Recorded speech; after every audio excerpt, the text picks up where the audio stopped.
The Federal Ministry of Special Duties and Intergovernmental Affairs on Tuesday in Abuja held a stakeholders interactive forum with ministries, departments and agencies on the implementation of 2020 Zonal Intervention and Constituency Project.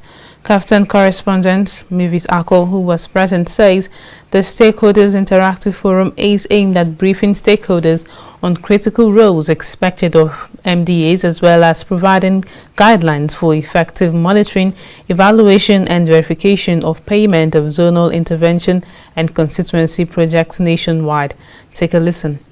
The Federal Ministry of Special Duties and Intergovernmental Affairs, which is saddled with the responsibility of overseeing the implementation of zonal intervention and constituency projects, among other functions, on Tuesday in Abuja, organized a stakeholders interactive forum aimed at briefing stakeholders on the critical roles expected of ministries, departments and agencies, as well as providing guidelines on effective monitoring, evaluation and verification for payment of zonal intervention and constituency projects nationwide.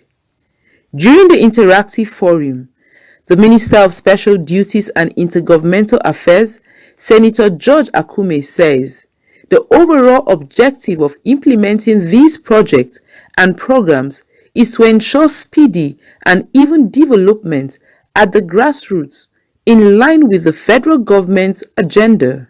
The overall objective of implementing this project and program is to ensure speedy and even development at the grassroots level in line with the federal government's agenda. I feel that I did quite a lot for the benefit of the grassroots people.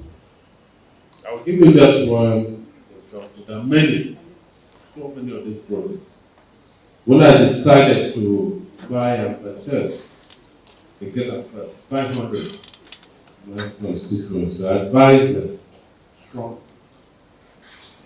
that they should not be disposed of, and we try to put it in a document as a form of agreement so that they will keep these vehicles to themselves.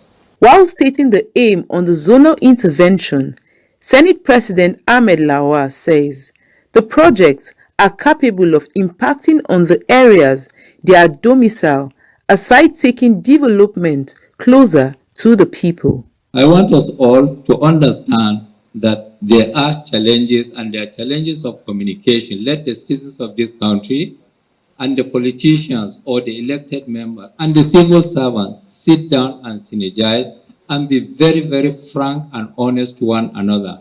It is only then that we will have an effective implementation of constituency projects. Meanwhile, Chairman of the Economic and Financial Crimes Commission (EFCC), Abdul Rashid Bawa, lending his voice to the architecture and framework for fighting corruption, says it is both multifaceted and dimensional.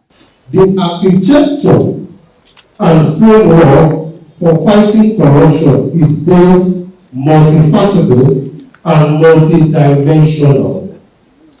Apart from putting in place relevant legislation and creating enforcement institutions, communities, interest groups, and media, and indeed civil society must be mobilized to fight this scourge. This forum, which is the two-day stakeholders forum, is expected to discuss and agree on the mechanisms that would fast-track the implementation of these projects.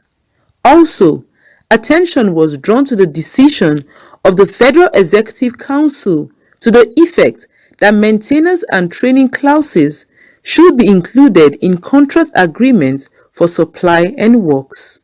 The communique will be issued at the end of the event, which is held on 2nd June 2021. From Abuja, Mavis Akol, Captain TV News.